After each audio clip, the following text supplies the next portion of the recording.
Nous allons parler de mots de passe dans cette vidéo et plus particulièrement je vais vous expliquer pourquoi ce mot de passe est mauvais. Restez bien jusqu'au bout, vous risquez d'être surpris.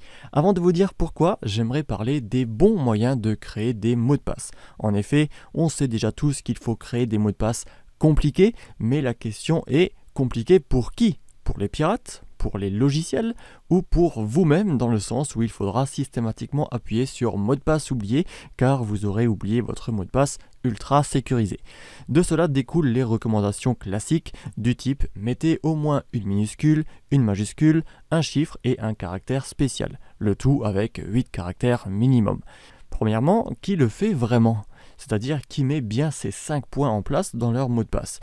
Je ne sais pas si vous le faites, mais si vous le faites, c'est déjà une bonne chose.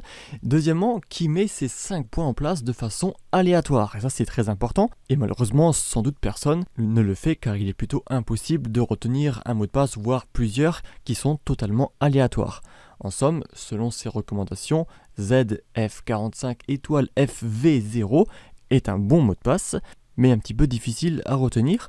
Et voici à ce sujet une simulation avec un logiciel de cracking de mots de passe utilisant ce mot de passe aléatoire et d'autres qui respectent pourtant ces 5 points. J'ai par exemple ici Michel 2 étoiles, 1990 AFZ+, et lorsque je lance l'outil, vous pouvez voir qu'en quelques secondes maximum, les mots de passe sont pourtant trouvés, et cela en ayant utilisé une petite liste de mots-clés comportant mon prénom, une date de naissance ou encore un nom commun. Des règles spécifiques sont appliquées sur ces mots-clés pour justement y intégrer les fameuses bonnes pratiques, à savoir l'ajout de chiffres puis de caractères spéciaux, l'ajout de plusieurs lettres en majuscules ou minuscules, suivies de caractères spéciaux, etc., etc. Ici c'est un petit peu tiré par les cheveux, je l'admets, car je suis allé droit au but, mais en pratique, le fait d'utiliser un prénom ou n'importe quelle information de ce type dans votre mot de passe facilite énormément la tâche à un pirate.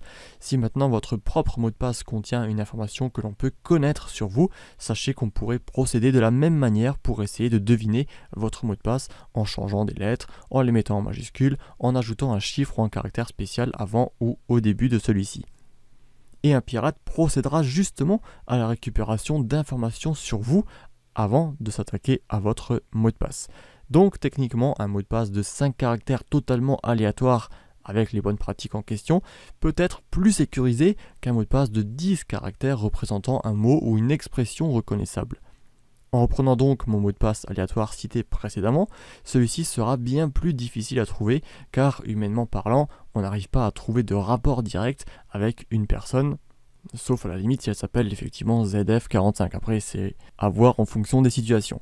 Mais forcément, le souci, c'est qu'il est plus difficile à retenir que Michel 2 étoiles par exemple, et donc un mot de passe compliqué à retenir sera curieusement plus compliqué à trouver aussi. Maintenant, il existe une solution pour créer un mot de passe facile à retenir, mais très compliqué à trouver pour d'autres personnes, et cette technique est celle de la phrase, qui signifie quelque chose pour vous et vous uniquement, et dont vous pouvez prendre chaque premier caractère de chaque mot pour former votre mot de passe. Je donne souvent l'exemple, à ne pas réutiliser, de « qu'il fait chaud chez ce cher Serge » qui devient Q''IFCCCC et un grand S. Il est long, il contient des majuscules, des minuscules, plus un caractère spécial. Il est de plus difficile à deviner pour quelqu'un d'autre, mais facile à retenir pour vous, et il s'adapte facilement à l'autre recommandation générale sur les mots de passe qui est de ne pas réutiliser le même mot de passe partout.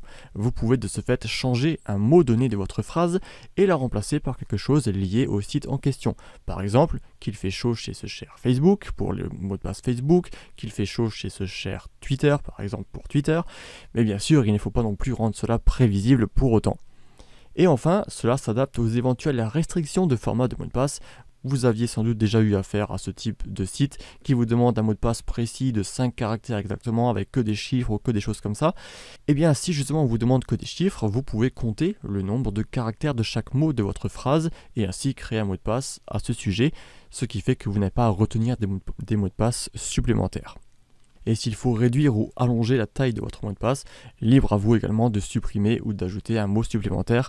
Tout cela est à voir en fait en fonction de votre phrase. C'est une chose sur laquelle il faut passer un petit peu de temps, essayer de trouver une bonne phrase qui dit quelque chose pour vous et vous seulement et que vous pouvez réutiliser dans plusieurs situations. Du coup, pour en venir au titre de cette vidéo, pourquoi ce mot de passe est un mauvais mot de passe? Eh bien, pas spécialement car il est difficile à retenir. En effet, cela pourrait très bien être la phrase de quelqu'un. Et justement, si ça ne vous dit rien, c'est que ça serait une bonne chose pour lui, une bonne phrase de trouver. Mais en fait, le problème, c'est tout simplement le fait qu'il a été publié en clair dans le titre de cette même vidéo, en plus d'être affiché dans celle-ci.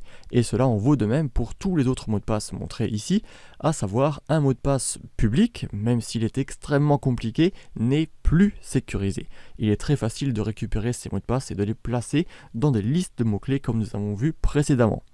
Pour la petite anecdote, ce mot de passe a été placé dans un code source public en tant qu'exemple et est devenu en quelque sorte un petit peu populaire sur le net en faisant justement référence à ce fait qu'un mot de passe rendu public n'est plus sécurisé du tout et cela en vaut de même pour vos propres mots de passe si jamais ils arrivent à être découverts de façon publique. Je vous place un article en description de cette vidéo qui en parle plus en détail.